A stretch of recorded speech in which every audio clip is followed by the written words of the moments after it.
Breaking news. Andhra Pradesh రాజకీయాల్లో triple Raghuramakrishnaraju చేసిన comments, అసెంబ్లీలో ఆయన మాట్లాడిన కామెంట్స్ పై ఉత్కంఠ కనిపిస్తూ ఉంది. ఆంధ్రప్రదేశ్ రాజకీయాల్లో ట్రిపుల్ చేసిన కామెంట్స్ పై ఇప్పుడు పెద్ద ఎత్తున చర్చ జరుగుతుంది. అప్పులు తీర్చడానికి, ఆదాయాన్ని సమకూర్చుకోవటానికి నా దగ్గర ఒక ఉపాయం ఉంది అని రఘురామకృష్ణరాజు అసెంబ్లీలో అన్నారు. ముఖ్యమంత్రి సమయం ఇస్తే ఆ ఉపాయం ఏంటో చెబుతాను అని రఘురామకృష్ణరాజు అన్నారు. ఇటీవల అసెంబ్లీలో రఘురామ చేసిన వ్యాఖ్యలపై పెద్ద ఎత్తున చర్చ జరుగుతోంది. సీఎం చంద్రబాబు తనకు అవకాశం ఇస్తే 15,000 కోట్ల రూపాయలు ఆదాయం వచ్చే ఉపాయాన్ని చెబుతానని రఘురామకృష్ణరాజు అన్నారు. ఆ 15,000 కోట్ల రూపాయల వచ్చే ఉపాయం ఏంటి అనే దానిపై ఇప్పుడు పెద్ద ఎత్తున చర్చ జరుగుతోంది. అసెంబ్లీలో మాట్లాడేప్పుడే 5 రోజులు అయిపోతుంది. ఇప్పటి వరకు ఆ ఉపాయం ఏంటో రఘురామకృష్ణరాజు చెప్పలేదు. రఘురామకృష్ణరాజు ఎందుకు ఆ ఉపాయాన్ని రహస్యంగా ఉంచుతున్నారు అనే చర్చ కూడా జరుగుతోంది. సీఎం చంద్రబాబుకు అది రహస్యంగానే చెప్పాలి అని రఘురామకృష్ణరాజు అనుకుంటూ ఉన్నారా? బహిరంగంగా చెప్పడానికి రఘురామకృష్ణరాజు భయపడుతున్నారా? అసలే ఆర్థిక ఇబ్బందుల్లో ఉన్న ఆంధ్రప్రదేశ్కు 15,000 కోట్ల రూపాయల ఆదాయం నిజంగానే చాలా పెద్ద ఊరట కలిగిస్తుంది. మరి ఇంతకీ రఘురామకృష్ణరాజు దగ్గర ఉన్న ఆ ఉపాయం ఏంటి అనే దానిపై చర్చ. Breaking news. ఆంధ్రప్రదేశ్ రాజకీయాల్లో ట్రిపుల్ రఘురామకృష్ణరాజు చేసిన కామెంట్స్, అసెంబ్లీలో ఆయన మాట్లాడిన కామెంట్స్ పై ఉత్కంఠ కనిపిస్తూ ఉంది. ఆంధ్రప్రదేశ్ రాజకీయాల్లో ట్రిపుల్ చేసిన కామెంట్స్ పై ఇప్పుడు పెద్ద ఎత్తున చర్చ జరుగుతుంది.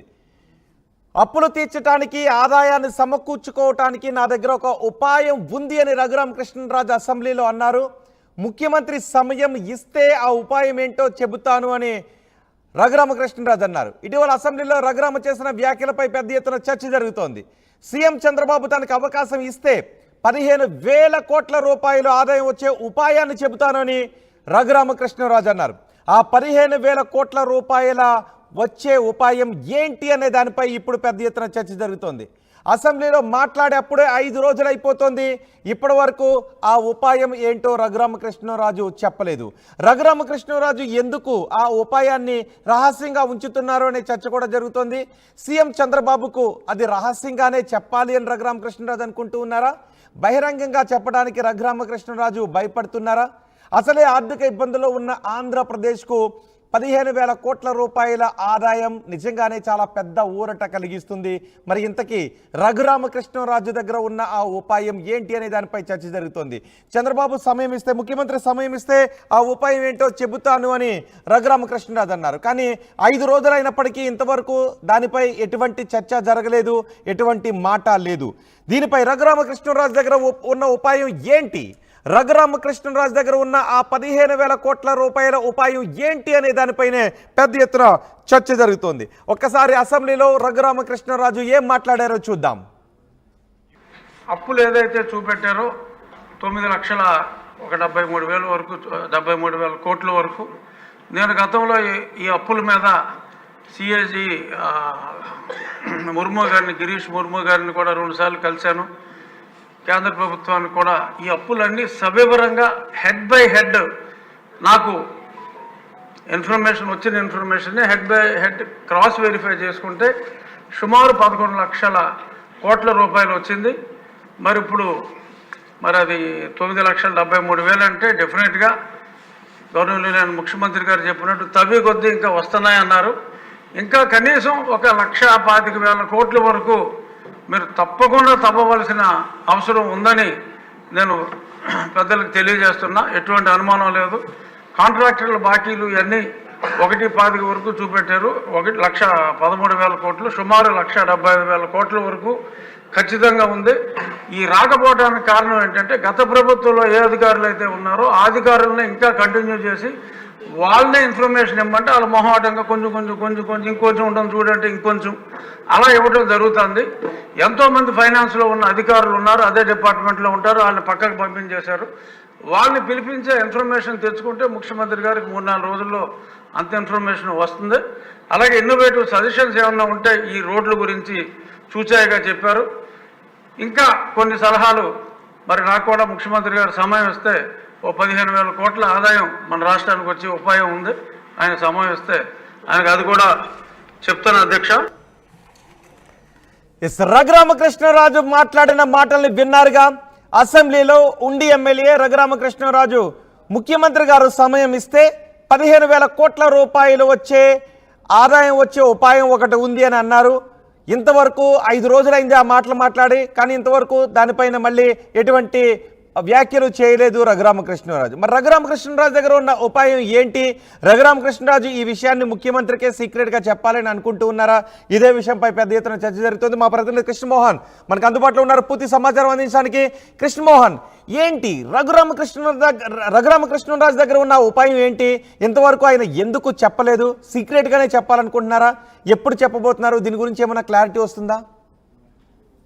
ఎస్ రోహిత్, మొత్తం మీద అసెంబ్లీ సమయంలో ఉండి ఎమ్మెల్యే రఘురామరాజు మాట్లాడిన మాటలు ఈరోజు ఇంతవరకు కూడా చాలా సీరియస్గా చర్చ జరుగుతుంది. ఎందుకంటే ఆయనకు వారం రోజుల ముందు అసెంబ్లీ జరిగే సమయంలో ముఖ్యమంత్రి గారు నాకు కానీ సమయం ఇస్తే నా దగ్గర 15,000 కోట్ల రూపాయలు ఏపీకి ఆదాయం వచ్చే ఒక ఉపాయం ఉంది, అది నేను స్వయంగా ముఖ్యమంత్రి గారితోనే చెప్తాను అని చెప్పిన మాటలు. అయితే ఇది కేవలం అసెంబ్లీ సాక్షిగా రఘురామరాజు ఈ వ్యవహారాన్ని అందరి ముందు ప్రకటించారు. అయితే ఈ వ్యవహారం మీద ఆయన ఇప్పటి వరకు కూడా ఎక్కడ బయట మాట్లాడిన పరిస్థితి లేదు. ఎందుకంటే ఆయన రహస్యంగా ఉంచాలనుకుంటున్నారా, లేదు ఇది కేవలం ముఖ్యమంత్రి గారి చెవిలోనే చెప్పాలనుకుంటున్నారా, లేదు ఆయన బయట ఎందుకు చెప్పడానికి ఏదైనా భయపడుతున్నారా? అంటే ఈ 15,000 కోట్ల రూపాయలకు సంబంధించిన వ్యవహారం మాత్రం వెనకాల ఏం నడుస్తుంది అంటే ఇది బయటికి చెప్పలేని పరిస్థితుల్లో రఘురామరాజు ఉన్నారా, లేదు ఇది అత్యంత కీలకమైన విషయం కాబట్టి ఆ విషయాన్ని కేవలం ముఖ్యమంత్రి నోటీసులోనే పెట్టాలనుకుంటున్నారా అనే చర్చ జరుగుతుంది. ఎందుకంటే ఇప్పటికే ఆంధ్రప్రదేశ్ ఆర్థిక పరిస్థితి అందరికీ తెలిసిన విషయమే, ఎంత ఘోరంగా ఉంది. ప్రతిరోజు కూడా అప్పులు తెచ్చుకోవాల్సిన పరిస్థితుల్లో ప్రస్తుత ప్రభుత్వం కూడా ఏర్పడింది. రాబోయే రోజుల్లో చాలా ఆశలు ఈ ప్రభుత్వం మీద పెట్టుకొని పబ్లిక్ ఉన్నారు. ఇటువంటి పరిస్థితుల్లో 15,000 కోట్ల రూపాయలు అనేది చాలా పెద్ద ఆదాయ వనరు. సో అటువంటి ఆదాయ వనరుల్ని ఏదైతే ప్రభుత్వం ఎందుకు వద్దనుకుంటుంది? మరి రఘురామకృష్ణరాజు అసెంబ్లీలో చాలా క్లియర్గా చాలా ఓపెన్గా చెప్పిన పరిస్థితి ఏంటి, నేను ముఖ్యమంత్రి గారి సమయం ఇస్తే ఆయనకే చెప్తానంటారు. అయితే ఈ 5 రోజుల పాటు జరిగిన వ్యవహారంలో సరే ఇప్పటి వరకు ముఖ్యమంత్రి గారు ఈ వ్యవహారం మీద ఆయనకి సమయం ఇచ్చారా, లేదు రఘురామరాజు నిజంగా ఆ ప్రయత్నం చేశారా, ముఖ్యమంత్రిని కలిసి ముఖ్యమంత్రికి మాత్రమే చెప్పారా, లేదు ఇప్పటి వరకు కూడా అసలు చెప్పలేదు. లేదు మామూలుగా రఘురామరాజు ఏదైనా కూడా మీడియాతో కూడా చాలా బాహాటంగానే ఉన్నట్టుగా మాట్లాడే వ్యక్తిత్వం ఉన్న వ్యక్తి. మరి ఇప్పటి వరకు కూడా ఈ వారం 5 రోజుల నుంచి ఇంత పరిస్థితి జరుగుతున్నా కూడా ఎందుకు చెప్పలేకపోతున్నారు అనేది ఇప్పుడు ఆంధ్రప్రదేశ్లో పెద్ద చర్చగా జరుగుతుంది. సాధారణంగా టీడీపీలో ఉన్న చాలామంది ప్రస్తుత ఎమ్మెల్యేలు కావచ్చు, సీనియర్లు కూడా రఘురామరాజు ఏదో బాంబు పేల్చబోతున్నాడు అనేది పెద్ద స్థాయిలో చర్చ జరుగుతుంది. అంటే నిజంగానే ఈ వ్యవహారం నిజంగా అంత పెద్ద వ్యవహారం, ఇంత భయపడుతున్న పరిస్థితులు ఏమున్నాయా, రఘురామరాజు నిజంగానే ఈ వ్యవహారం చెప్పడానికి బాహాటంగా బయటికి చెప్పడానికి భయపడే పరిస్థితులు ఆయన ఉన్నారా అనే ఒక చర్చ కూడా జరుగుతున్న పరిస్థితి అయితే ఉంది రోహిత్. అయితే ఇదే విషయం మీద కూడా ఆర్టీవీ ఆయనతో మాట్లాడడానికి ప్రయత్నం చేసింది. ఆయనతో మాట్లాడే ప్రయత్నం చేస్తున్నప్పుడు కూడా ఆయన చాలా ముక్కసరిగా ఒకటే చెప్తున్నారు, ఇది అందరికీ నేను అసెంబ్లీలో సాక్షిగానే నేను చెప్పిన పరిస్థితి, సో నేను ఎక్కడ బయట మీడియాతోనో ఇంకొకరితోనో మాట్లాడకూడని అంశం కాబట్టి నేను ముఖ్యమంత్రి గారి సమయం కోరుతున్నాను. ముఖ్యమంత్రి గారు నాకు కానీ సమయం ఇస్తే ఖచ్చితంగా ముఖ్యమంత్రి గారికే చెప్తాను తప్పితే వేరే వాళ్ళకి. మరి ఎందుకు ఆ సమయాన్ని ఎందుకు టీడీపీ అధినేత ఇంతవరకు ఇవ్వనట్టు? ఎందుకంటే అసెంబ్లీలోనే రఘురామకృష్ణరాజు ఆ ప్రకటన చేశారు, 15,000 కోట్ల రూపాయలు అంటే మామూలు విషయం కాదు. మరి ఎందుకు ఇంతవరకు ఆ సమయం ఇవ్వలేదు? ఎందుకు దానిపైన మళ్ళీ తర్వాత ఎటువంటి చర్చ జరగలేదు? అంటే బహుశా అది ఇంటర్నల్గా జరిగిందేమో కూడా అంత సమాచారం అయితే మన దగ్గర లేదు. కాకపోతే ఈ వ్యవహారంలో 15,000 కోట్ల రూపాయలు ఏపీ ప్రభుత్వానికి ఆదాయం రాబోతుంది, ఆ దిశగా మనం ప్రయత్నం చేయొచ్చు. అది నా దగ్గర ఒక టర్నింగ్ పాయింట్ ఉంది. ఆ విషయంలో కానీ ఆంధ్రప్రదేశ్లో కానీ ఎందుకుంటే ఆంధ్రప్రదేశ్కి కొన్ని పెట్టుబడులు. కృష్ణమోహన్, అంటే ఆ విషయాన్ని రఘురామ బయటికి చెప్పకూడదు అనుకున్నారా, లేకపోతే ముఖ్యమంత్రి తనను పిలిస్తేనే చెప్పాలి అని అనుకున్నారా? దాంట్లో ఏమైనా సీక్రెట్ ఉందా? అదేమన్నా రహస్యమా? అదే ఇప్పుడు ప్రశ్న. ఇప్పుడు అది నిజంగానే రఘురామరాజు దగ్గరే వ్యవహారం చేతిలో ఉంటే, ఆయన దగ్గర ఒకరే ఉంటే ముఖ్యమంత్రి గారి పిలుపు కోసం రఘురామరాజు ఇంకా వెయిట్ చేస్తున్నారా, లేదు ముఖ్యమంత్రి గారిని పిలుపు వచ్చిందా?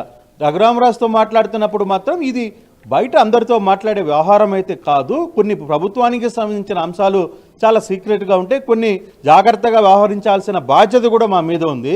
అందుకు మేము ముఖ్యమంత్రితో గారితో మాత్రమే మాట్లాడే ప్రయత్నం చేస్తాను. నేను ఖచ్చితంగా ముఖ్యమంత్రికి మాత్రం ఈ వ్యవహారం అయితే చెప్పి తీరుతాను.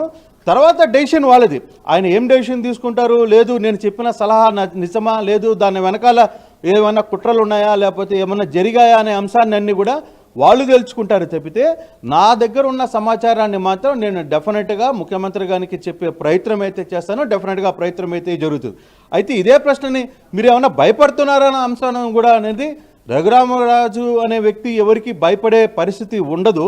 కానీ ఇది ఇంపార్టెంట్, కొంత వ్యవహారాల్లో ప్రభుత్వానికి సంబంధించిన వ్యవహారాలు కాబట్టి నేను పబ్లిక్గా బయటకు మాట్లాడలేకపోతున్నాను తప్పితే ఇది ఖచ్చితంగా ముఖ్యమంత్రి దృష్టిలోకి అయితే వెళ్ళబోతుంది. ఖచ్చితంగా చెప్తాను. తర్వాత పరిస్థితులు ఏ విధంగా ఉంటాయనేది కూడా చూడాలి. అయితే దీని వెనకాల ఏమైనా కంపెనీలు ఉన్నాయా, లేదు పెద్ద బడావేత్తలు ఉన్నారా, దీని వెనకాల ఇంకోటి ఏమైనా జరుగుతుందా అనే అంశాలన్నీ కూడా తర్వాత